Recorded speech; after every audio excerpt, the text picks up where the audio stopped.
नमस्कार दोस्तों, तो स्वागत है आप लोगों का हमारे चैनल में। तो आज हम लोग इस वीडियो में बिहार एसआई का जो सीरीज़ है जिसमें कि हम लोग क्वेश्चन प्रैक्टिस कर रहे हैं, तो उसमें आज बायोलॉजी का हम लोग क्वेश्चन प्रैक्टिस करेंगे। ठीक, तो इसमें काफ़ी इंपॉर्टेंट क्वेश्चन लिया गया है और सब एग्जाम के पॉइंट ऑफ व्यू से सभी क्वेश्चन महत्वपूर्ण है। तो आप लोग से रिक्वेस्ट है पूरी वीडियो देखें, और इससे पहले जो भी वीडियो आया है हर सब्जेक्ट का वीडियो है, आप लोग नहीं देखे हैं तो चैनल में जाएँ, प्ले लिस्ट बना दिया गया है, सारी वीडियो देखें और अपनी प्रिपरेशन को स्ट्रॉन्ग बनाएं, क्योंकि काफ़ी अच्छी कंटेंट और अच्छे अच्छे प्रश्न करवाए गए हैं। सारे क्वेश्चन महत्वपूर्ण हैं, आप लोग देखिएगा तो समझ में आ जाएगा। तो चलिए बिना देरी के हम लोग वीडियो स्टार्ट करते हैं। ठीक, तो हम लोग का आज का प्रश्न पहला है, प्रोटीन संश्लेषण की क्रियात्मक इकाई है। प्रोटीन संश्लेषण की क्रियात्मक इकाई बताना है। आप लोग का ऑप्शन है ए प्रोक्सीसोम, ऑप्शन बी है पॉलीसोम, ऑप्शन सी है लाइसोसोम, ऑप्शन डी है माइक्रोसोम। तो आप लोग ऐसा कर सकते हैं कि एक कॉपी पेन ले लें और अपना आंसर करते चलिए, लास्ट में अपना स्कोर बता दीजिएगा, इससे आपको भी पता चलेगा कि आप लोग की तैयारी कैसी है। ठीक, तो इसका आंसर हो जाएगा बी पॉलीसोम। अब इससे संबंधित सारे फैक्ट्स को हम लोग समझ लेते हैं। ठीक, प्रोटीन संश्लेषण की क्रियात्मक इकाई पॉलीसोम है। पॉलीसोम कई राइबोसोम का एक समूह होता है जो एक ही एमआरएनए अणु से जुड़े होते हैं, जिससे एक साथ कई पॉलीपेप्टाइड श्रृंखलाओं का संश्लेषण हो सकता है। पॉलीसोम यह एक एमआरएनए अणु होता है, जो अभी हम लोग इसको समझ गए हैं। ठीक, उसके बाद देख लेते हैं जो और ऑप्शन है राइबोसोम। राइबोसोम प्रोटीन संश्लेषण के लिए जिम्मेदार होता है, ध्यान रखिएगा, ये जो राइबोसोम है ये प्रोटीन संश्लेषण के लिए जिम्मेदार होता है। ये क्वेश्चन बनता है। प्रोक्सीसोम यह एक अन्य प्रकार की कोशिकांग है जो चयापचय में शामिल होता है। लाइसोसोम यह कोशिका के कचरे को पचाने का काम करता है। यह कोशिका के कचरे को पचाने का काम करता है। इसको कोशिका की आत्महत्या थैली भी कहा जाता है। ये चीज़ भी ध्यान रखिएगा। नेक्स्ट क्वेश्चन है, गुणसूत्र की अगुणित संख्या पाई जाती है। गुणसूत्र की अगुणित संख्या पाई जाती है।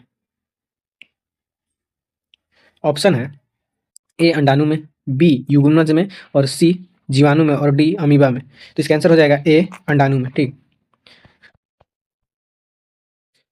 गुणसूत्रों की अगुणित संख्या अंडाणु और शुक्राणु में पाई जाती है, जिन्हें युग्मक कहते हैं। ठीक, जिन्हें युग्मक कहते हैं, और जीवाणु व अमीबा में नहीं। यह जीवाणु और अमीबा में नहीं पाया जाता है, ध्यान रखिएगा। अंडाणु और शुक्राणु मिलकर युग्मनज बनाते हैं। अंडाणु और शुक्राणु मिलकर क्या बनाता है? युग्मनज, जिसमें गुणसूत्रों की द्विगुणित संख्या होती है। जिसमें गुणसूत्रों की द्विगुणित संख्या होती है। अंडाणु यह एक अगुणित कोशिका है जिसमें गुणसूत्रों का केवल एक सेट होता है। उदाहरण के लिए मानव अंडाणु में 23 गुणसूत्र होते हैं। ठीक, मानव के अंडाणु में 23 गुणसूत्र होता है और शुक्राणु में भी 23 गुणसूत्र होता है। युग्मनज निषेचन के बाद बनने वाली द्विगुणित कोशिका है। जब अंडाणु और शुक्राणु मिलने के बाद जो निषेचन क्रिया होता है, उसके बाद ये द्विगुणित कोशिका कहलाता है, जिसमें अंडाणु और शुक्राणु दोनों के गुणसूत्र होते हैं। उदाहरण के लिए मानव युग्मनज 46 गुणसूत्र जिसमें होता है। जीवाणु और अमीबा ये केवल एकल कोशिका वाले जीव हैं, लेकिन इनकी कोशिकाएं अनुगुणित या द्विगुणित नहीं होती है। ठीक, ध्यान रखिएगा, जीवाणु और अमीबा की कोशिकाएं अगुणित और द्विगुणित नहीं होती है। ये क्या होती है? एकल कोशिका होती है। जीवाणु में एक वृत्ताकार गुणसूत्र होता है, जबकि अमीबा में भी एक विशिष्ट संख्या में गुणसूत्र होते हैं जो प्रजाति के अनुसार बदलते हैं। नेक्स्ट क्वेश्चन है, किसी तंत्रिका कोशिका के अक्षांशीय सीधे और दूसरी तंत्रिका कोशिका के द्रुष्म के बीच की संधि को क्या कहते हैं? ऑप्शन ए है नोड ऑफ रेनबियर, ऑप्शन बी है सिनेप्टिक क्लेफ्ट, और ऑप्शन सी है सिनेप्स, और ऑप्शन डी है न्यूरॉन। तो इसका आंसर हो जाएगा सी सिनेप्स। किसी तंत्रिका कोशिका के अक्षांशीय सीधे और दूसरी तंत्रिका कोशिका के दुरुस्तमस के बीच की संधि को सिनेप्स कहा जाता है। ध्यान रखिए, क्या कहा जाता है? सिनेप्स कहा जाता है। यह वह स्थान है जहां न्यूरॉन एक दूसरे न्यूरॉन तक विद्युत या रासायनिक संकेतों के रूप में सूचना का संचार करते हैं। सिनेप्स यह वह संधि है, अभी हम लोग इसको समझ गए। सिनेप्टिक क्लेफ्ट यह सिनेप्स से पहले वाली और बाद वाली कोशिकाओं के बीच का छोटा सा अंतराल होता है। ध्यान रखिएगा, सिनेप्स से पहले और बाद वाली कोशिकाओं के बीच का छोटा सा अंतराल होता है। वही नोड और रेनबियर क्या है? तो यह अक्ष तंतु पर माइलिन शीथ में मौजूद छोटे अंतराल है जो तंत्रिका आवेगों की तेजी से संचरण में मदद करते हैं। न्यूरॉन यह तंत्रिका तंत्र की क्रियात्मक इकाई है जो विद्युत आवेगों को संचारित करती है, और सिनेप्स न्यूरॉन के भीतर एक संरचना है, ना कि दो न्यूरॉनों के बीच की संधि।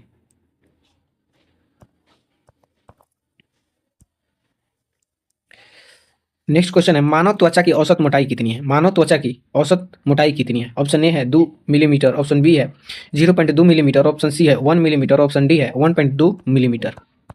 तो इसका आंसर हो जाएगा डी 1.2 मिलीमीटर। अब मानव त्वचा के बारे में हम लोग जान लेते हैं। मानव त्वचा शरीर का सबसे बड़ा अंग है जो बाहरी दुनिया से सुरक्षा प्रदान करती है। यह बाहरी तत्वों को रोकता है और शरीर के तापमान को नियंत्रित करता है और स्पर्श, गर्म, ठंडी जैसी संवेदनाओं को महसूस करने में मदद करता है। त्वचा में 3 मुख्य परतें होती है। वो कौन-कौन सा है? तो एपिडर्मिस, डर्मिस और सबक्यूटिस। और यह मेलेनिन, बालकूप, तेल और पसीने की ग्रंथि से बनी होती है।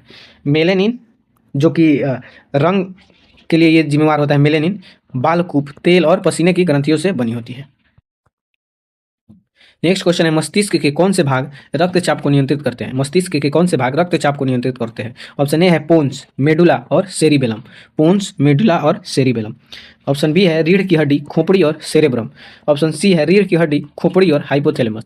ऑप्शन डी है सेरेब्रम और सेरिबेलम। ऑप्शन ई है उपयुक्त में से कोई नहीं। तो कौन सा होगा इसका आंसर? तो इसका आंसर हो जाएगा ए, पोन्स, मेडुला और सेरिबेलम।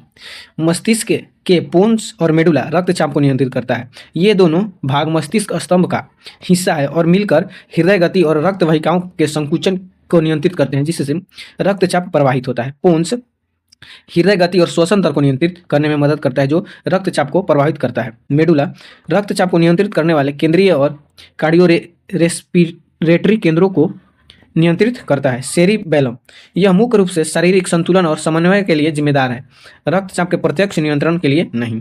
ध्यान रखिए, जो सेरिबेलम है यह मुख्य रूप से शारीरिक संतुलन मतलब पूरे शरीर को संतुलन बनाए रखता है और समन्वय के लिए जिम्मेदार है, और रक्तचाप में प्रत्यक्ष रूप से नहीं, मतलब कि सारे शरीर का ये नियंत्रण क्या बोलते हैं, संतुलन करता है। तो उसी में ये क्या होता है कि रक्तचाप भी आ जाता है। नेक्स्ट क्वेश्चन है, किसी गुणसूत्र पर जीनों की अपेक्षित स्थिति ज्ञात करने की प्रक्रिया कहलाती है? किसी गुणसूत्र पर जीनों की अपेक्षित स्थिति ज्ञात करने की प्रक्रिया कहलाती है। ऑप्शन ए है जीनोम का चलना। ऑप्शन बी है गुणसूत्र का चलना। ऑप्शन सी है जीन मानचित्रण और ऑप्शन डी है जीन लेवलिंग। तो इसका आंसर हो जाएगा सी, जीन मानचित्रण। किसी गुणसूत्र पर जीनों की अपेक्षित स्थिति ज्ञात करने की प्रक्रिया को जीन चित्रण कहते हैं। यह प्रक्रिया जो गुणसूत्र पर जीनों के स्थान पर निर्धारित करती है। जीनोम का चलना यह एक ऐसी विधि है जिसका उपयोग किसी विशेष क्लोन अनुक्रमित करके जीनोम के अंतराल के अनुक्रम को खोजने के लिए किया जाता है। गुणसूत्र का चलना यह एक ऐसी विधि है जिसका उपयोग जीनोम के अंतराल को खोजने के लिए किया जाता है। ये सारी चीजें ध्यान रखिएगा आप लोग। नेक्स्ट क्वेश्चन है, कौन सा अंग एक ग्रंथि नहीं है? कौन सा अंग एक ग्रंथि नहीं है? ऑप्शन ए है अधिवृक्क, ऑप्शन बी है जिगर, ऑप्शन सी है पीयूष और ऑप्शन डी है पित्ताशय। तो इसका आंसर हो जाएगा डी, पित्ताशय। पित्ताशय वह अंग है जो एक ग्रंथि नहीं, क्योंकि यह कोई हार्मोन या एंजाइम का उत्पादन नहीं करता है। यह ग्रंथि नहीं है क्योंकि यह हार्मोन और एंजाइम का उत्पादन नहीं करता है, बल्कि यह यकृत द्वारा बनाए गए पित्त को संग्रहित करता है। अधिवृक्क, यकृत और पीयूष ग्रंथि तीनों ही ग्रंथि हैं जो हार्मोन और अन्य स्राव उत्पन्न करते हैं।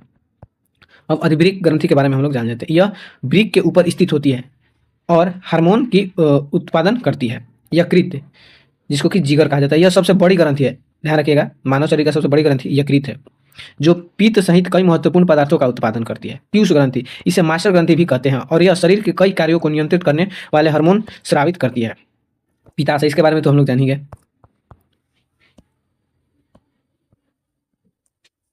निम्नलिखित में से कौन सा द्वितीय लाइसोसोम का प्रकार है? पूछ रहा है निम्नलिखित में से कौन द्वितीय लाइसोसोम का प्रकार है? ऑप्शन ए है फागोसोम, ऑप्शन बी है अवशिष्ट निकाय, ऑप्शन सी है दाने और ऑप्शन डी है इनमें से कोई नहीं। इसका आंसर हो जाएगा बी, अवशिष्ट निकाय। अवशिष्ट निकाय द्वितीयक लाइसोसोम का एक प्रकार है। यह एक प्रकार की पुटिका होती है जिसमें अपचित भोजन होता है और यह एक्सोसाइटोसिस के माध्यम से कोशिका के बाहर निकल जाता है। फागोसोम यह एक ऐसी पुटिका है जिसमें बाह्य कण होते हैं जो बाद में प्राथमिक लाइसोसोम के साथ मिलकर द्वितीयक लाइसोसोम बनाता है, इसलिए यह स्वयं एक द्वितीयक लाइसोसोम नहीं है। दाने, ये जो एक तो ये ऑप्शन के बारे में हो गया, बाकी जो अतिरिक्त 3 ऑप्शन है उन सब के बारे में ये सब दिया जाता है, तो आप लोग इसको ध्यान रखिएगा। ठीक, सारे ऑप्शन के बारे में हम लोग जान लेते हैं ताकि सारी चीज़ें रिवाइज हो जाए और सारी चीज़ें के बारे में हम लोग जान लें। ठीक, तो ऐसा एनालिसिस आप लोगों को कहीं नहीं मिलेगा। दाने एक सामान्य शब्द है और यह द्वितीयक लाइसोसोम का विशिष्ट प्रकार नहीं है। अवशिष्ट निकाय, इसके बारे में तो यहाँ पे हम लोग जान लिए। नेक्स्ट क्वेश्चन है, हृदय में ऑक्सीजन युक्त रक्त और कार्बन डाइऑक्साइड युक्त रक्त को आपस में मिलने से रोकने में निम्न में से क्या सहायक होता है। बोल रहा है हृदय में ऑक्सीजन युक्त रक्त और कार्बन डाइऑक्साइड युक्त रक्त को आपस में मिलने से रोकने में निम्न में से क्या सहायक होता है। ऑप्शन ए है महाधमनी का पार्ट, ऑप्शन बी है त्रिवलन का पार्ट और ऑप्शन सी है फुसफुसीय का पार्ट और ऑप्शन डी है कक्षा के बीच की विधि। तो इसका आंसर हो जाएगा डी, कक्षा के बीच की विधि। तो ये क्या होता है इसके बारे में हम लोग जान लेते हैं अभी। हृदय में ऑक्सीजन युक्त कार्बन डाइऑक्साइड युक्त रक्त को आपस में मिलने से रोकने की कक्षा के बीच की विधि जिसे कि सेप्टम कहा जाता है सहायक होती है। यह एक दीवार है जो हृदय के बाएं और दाएं हिस्सों को अलग करती है, जिसमें यह सुनिश्चित होता है कि ऑक्सीजन युक्त रक्त शरीर में और कार्बन डाइऑक्साइड युक्त रक्त फेफड़ों में अलग अलग मार्ग से जाता है। यही सेम चीज़ है ये। अब महाधमनी का पार्ट है उसके बारे में जान लेते हैं। यह बाएं निलाय और धमनी के बीच, ध्यान रखिए, यह बाएं निलाय और धमनी के बीच स्थित होता है और रक्त को केवल एक दिशा में बहने देता है, जिससे रक्त को वापस हृदय आने से रोका जा सके। त्रिवलन का पार्ट, यह दाहिने अलिंद और दाहिने निलय के बीच स्थित होता है और रक्त को वापस दाहिने अलिंद से जाने से रोकता है। ये जो महाधमनी है ये बाएं निलय में होता है और त्रिवलन का पार्ट ये दाहिने अलिंद में होता है और फुसफुसीय का पार्ट यह दाहिने निलय और फुसफुसीय धमनी के बीच की स्थिति है और यह रक्त को वापस दाहिने निलय में जाने से रोकता है। नेक्स्ट क्वेश्चन है, रेखित पेशीय में पाए जाने वाले चिकनी अंतः द्रव्य जालिका के संशोधित रूप को कहते हैं। रेखीय पेशियां में पाए जाने वाले चिकनी अंतर्द्रव्य जालिका के संशोधित रूप को कहते हैं। ऑप्शन ए है म्योफिब्रल, ऑप्शन बी है सार्कोप्लास्टिक रेटिकुलम, ऑप्शन सी है अर्गेस्टोप्लाज्म और ऑप्शन डी है टेस्टोटेंटिकुलम। तो इसका आंसर हो जाएगा बी सार्कोप्लाज्मिक रेटिकुलम। ये क्या है तो रेखित पेशियों में पाए जाने वाले चिकनी अंतर्द्रवी जालिका के संशोधित रूप को सार्कोप्लाज्मिक रेटिकुलम कहते हैं। यह मांसपेशियों के संकुचन के लिए कैल्शियम आयनों को संग्रहित करता है और छोड़ता है। क्या करता है ये तो मांसपेशियों को संकुचन के लिए कैल्शियम आयनों को संग्रहित और छोड़ता है। ये हम लोग देख लिए। मायोफ्रिबिल ये पेशी कोशिकाओं की संरचनात्मक इकाइयां हैं जो एक्टिन और मायोसिन तंतुओं से बनी होती है। यह चिकनी अंतर्द्रवी जालिका का संशोधित रूप नहीं है। अर्गेस्टोप्लाज्म यह शब्द खुरदरी अंतर्द्रवी जालिका के लिए प्रयोग किया जाता है, खासकर उन कोशिकाओं में जो स्राव के लिए बड़ी मात्रा में प्रोटीन संश्लेषण करती है। नेक्स्ट क्वेश्चन है, इनमें से किस संघ के सदस्य मुक्त जीवन जीने वाले विशिष्ट समुद्री जीव होते हैं। इनमें से किस संघ के सदस्य मुक्त जीवन जीने वाले विशिष्ट समुद्री जीव होते हैं। ऑप्शन ए है इकाईडर्मेटा, ऑप्शन बी है आर्थ्रोपोडा, ऑप्शन सी है नेमाटोडा और ऑप्शन डी है मोलस्का। तो आंसर हो जाएगा इसका ए इकाईडर्मेटा। इनमें से इकाईडर्मेटा संघ के सदस्य विशिष्ट समुद्री जीव हैं जो मुक्त जीवित हैं। इन संघ के तारे समुद्री अर्चिन और समुद्री खीरे जैसी जीव शामिल है जो विशेष रूप से समुद्री वातावरण में पाए जाते हैं। इकाईडर्मेटा इस संघ के सभी जीव पूरी तरह से समुद्री होते हैं और वयस्क अवस्था में अक्सर स्वतंत्र रूप में रहते हैं। आर्थ्रोपोडा इस संघ में जलीय और स्थलीय दोनों तरह के जीव शामिल हैं। ध्यान रखिए आर्थ्रोपोडा में जलीय और स्थलीय दोनों तरह के जीव शामिल हैं, जैसे कि केकड़े, मकड़ियाँ और कीड़े। नेमाटोडा यह संघ ज्यादातर परजीवी होते हैं, लेकिन कुछ स्वतंत्र रूप से भी रहते हैं जो ताजे पानी और समुद्री दोनों में हो सकते हैं। मोलस्का इस संघ में घोंघे, स्क्विड और ऑक्टोपस जैसे जीव शामिल हैं जो समुद्री और मीठे पानी दोनों में पाए जाते हैं। साथ ही स्थलीय प्रजातियां भी होती है। नेक्स्ट क्वेश्चन है, निम्नलिखित में से कौन सा सघन अनियमित रूप से व्यवस्थित संयोजी ऊतक का उदाहरण है। निम्नलिखित में से कौन सा सघन अनियमित रूप से व्यवस्थित संयोजी ऊतक का उदाहरण है। ऑप्शन ए है प्लाज्मा कोशिका, ऑप्शन बी है डर्मिस, ऑप्शन सी है फाइब्रोब्लास्ट और ऑप्शन डी है डायफ्राम। इसका आंसर हो जाएगा बी डर्मिस। डर्मिस सघन अनियमित रूप से व्यवस्थित संयोजी ऊतक का उदाहरण है। डर्मिस को कोलेजन फाइबर घनी मात्रा में होते हैं और विभिन्न दिशाओं में व्यवस्थित होते हैं जो इसे कई दिशाओं में तन्य शक्ति प्रदान करते हैं। प्लाज्मा डर्मिस के बारे में भी हम लोग समझ गए। यह रक्त का तरल घटक और एक प्रकार का तरल संयोजी ऊतक है। यह घने संयोजी ऊतक का हिस्सा नहीं है। कोशिका यह ऊतक की मूल इकाई है। फाइब्रोब्लास्ट कोशिकाएं सघन अनियमित संयोजी ऊतक में मौजूद होती है, लेकिन कोशिका स्वयं ऊतक का उदाहरण नहीं है। फाइब्रोब्लास्ट ये सघन अनियमित संयोजी ऊतक में पाई जाने वाली कोशिकाएं हैं जो कोलेजन प्रोटीन का उत्पादन करती है। यह ऊतक का एक घटक है, ना कि ऊतक का प्रकार। नेक्स्ट क्वेश्चन है, कुशिंग सिंड्रोम के कारण होता है। कुशिंग सिंड्रोम किसके कारण होता है। ऑप्शन ए है थायरोक्सिन का अधिक स्राव के कारण, ऑप्शन बी है वृद्धि हार्मोन का कोई स्राव नहीं होता है, और ऑप्शन सी है कार्टिसोल का अधिकतम स्राव के कारण, और ऑप्शन डी है प्रोलेक्टिन का अधिकतम स्राव के कारण। तो इसका आंसर हो जाएगा सी, कार्टिसोल। कार्टिसोल का अधिकतम स्राव के कारण होता है कुशिंग सिंड्रोम। कुशिंग सिंड्रोम का कारण कार्टिसोल का अधिकतम स्राव है, जो एड्रेनल ग्रंथियों द्वारा या कार्टिकोस्टेरॉइड दवाओं के लंबे समय तक उपयोग से होता है। यह अधिवृक्क ग्रंथियों में ट्यूमर पिट्यूटरी ग्रंथि से बहुत अधिक ACTH यानी कि एड्रेनोकोर्टिकोटोपिक हार्मोन का स्राव के कारण या कुछ अन्य कैंसर के कारण भी हो सकता है। थायरोक्सिन का अधिक स्राव, यह हाइपरथायराइडिज्म का कारण बनता है, जो कुशिंग सिंड्रोम से अलग है। वृद्धि हार्मोन का कोई स्राव नहीं। वृद्धि हार्मोन की कमी से अन्य स्थितियां उत्पन्न होती है, जैसे कि छोटा कद कुशिंग सिंड्रोम का कारण नहीं है। प्रोलेक्टिन का अधिक स्राव, प्रोलेक्टिन का अत्यधिक स्राव हाइपरलैक्टिक नीमिया का कारण बनता है, जो कुशिंग सिंड्रोम से संबंधित नहीं है। नेक्स्ट क्वेश्चन है, फिलोपियन ट्यूब के किस क्षेत्र में निषेचन होता है? फिलोपियन ट्यूब के किस क्षेत्र में निषेचन होता है? ऑप्शन ए है इम्फिडिबुलम, ऑप्शन बी है एम्पुला, ऑप्शन सी है इस्थमस, और ऑप्शन डी है फिबुला। तो इसका आंसर हो जाएगा बी, एम्पुला। फिलोपियन ट्यूब के एम्पुला क्षेत्र में निषेचन होता है। एम्पुला फिलोपियन ट्यूब का सबसे चौड़ा और मध्य भाग होता है, जो जहां शुक्राणु अंडे से मिलते हैं और निषेचन की प्रक्रिया होती है। इम्फिडिबुलम यह वह हिस्सा है जो फिम्ब्रिया अंडाशय से अंडे को पकड़ने वाली संरचना के ठीक बाद आता है और एम्पुला से जुड़ता है। इस्थमस यह फिलोपियन ट्यूब का संकरा हिस्सा है, जो एम्पुला और गर्भाशय को जोड़ता है। फिबुला यह शब्द शरीर के किसी भी हिस्से के लिए उपयोग किया जाता है, जैसे पैर की हड्डी, और इसका फिलोपियन ट्यूब में निषेचन का कोई संबंध नहीं है। नेक्स्ट क्वेश्चन है, श्वसन अनुपात 1 से अधिक होता है। श्वसन अनुपात 1 से अधिक होता है। ऑप्शन ए है वसा में, ऑप्शन बी है कार्बनिक अम्लों में, ऑप्शन सी है प्रोटीन में, ऑप्शन डी है विटामिन में। इसका आंसर हो जाएगा बी, कार्बनिक अम्लों में। श्वसन अनुपात 1 से अधिक होता है कार्बनिक अम्ल में। कार्बोहाइड्रेट के लिए 1 होता है, वसा के लिए 0.7 और प्रोटीन के लिए लगभग 0.8 होता है। ध्यान रखिएगा, कार्बनिक अम्लों में 1 से अधिक होता है और कार्बोहाइड्रेट के लिए 1 होता है और वसा के लिए 0.7 और प्रोटीन के लिए 0.8। विटामिन का श्वसन अनुपात परिभाषित नहीं है, क्योंकि वे मुख्य ऊर्जा स्रोत नहीं है। ऊर्जा उत्पादन के लिए मुख्य रूप से कार्बोहाइड्रेट, वसा और प्रोटीन का उपयोग किया जाता है। ठीक, तो विटामिन का श्वसन अनुपात परिभाषित नहीं है, क्योंकि वे ऊर्जा का स्रोत नहीं है। नेक्स्ट क्वेश्चन है,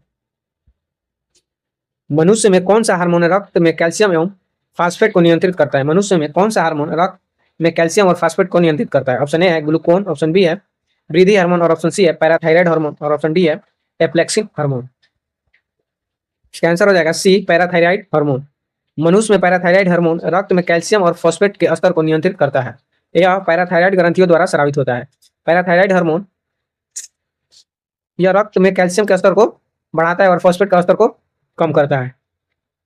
ग्लूकोन यह हार्मोन नहीं है, ग्लूकागन नामक एक हार्मोन होता है जो रक्त शर्करा ग्लूकोज के स्तर को नियंत्रित करता है। वृद्धि हार्मोन यह पिट्यूटरी ग्रंथि से स्रावित होता है और शरीर की वृद्धि को नियंत्रित करता है।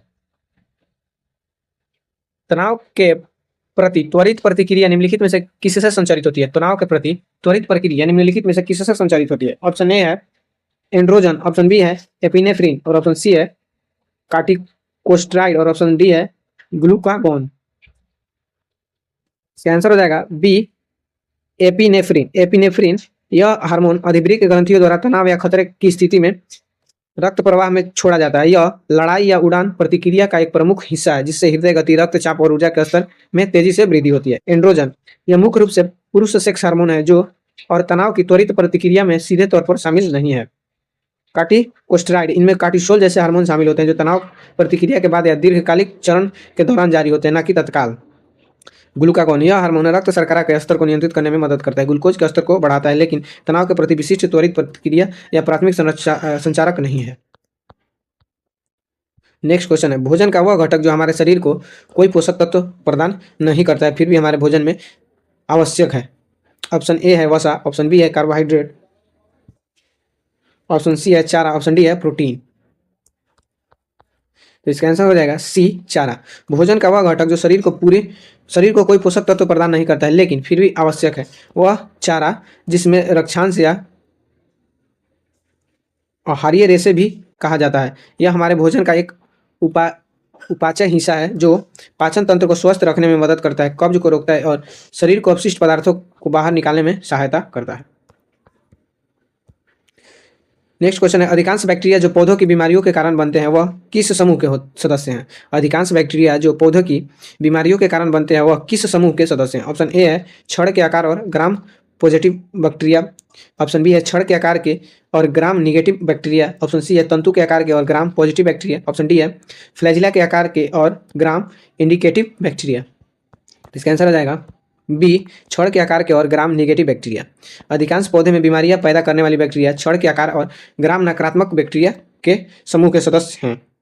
ये बैक्टीरिया आकार में छड़ जैसे, जिन्हें कि बेसिली कहते हैं, और ग्राम दाग प्रक्रिया में लाल रंग का दाग लेते हैं, जो उन्हें ग्राम नकारात्मक के रूप में वर्गीकृत करता है। ग्राम पॉजिटिव प्रक्रिया कई प्रकार के होते हैं, जैसे कि स्टेफिलोकोकस जो गुच्छों में उगते हैं, स्ट्रेप्टोकोकस जो कतारों में उगते हैं, क्लोस्ट्रीडियम जो बीजाणु में बनते हैं, और एक्टिनोमाइसिस। इन्हें इस नाम से जाना जाता है क्योंकि ये ग्राम स्टेन नामक एक विशेष रंगाई प्रक्रिया में बैगनी रंग के दिखाई देते हैं, जो इनकी मोटी कोशिका भीति के कारण बनता है। ध्यान रखिएगा, निगेटिव में क्या होता है? लाल रंग, और पॉजिटिव में बैगनी रंग होता है।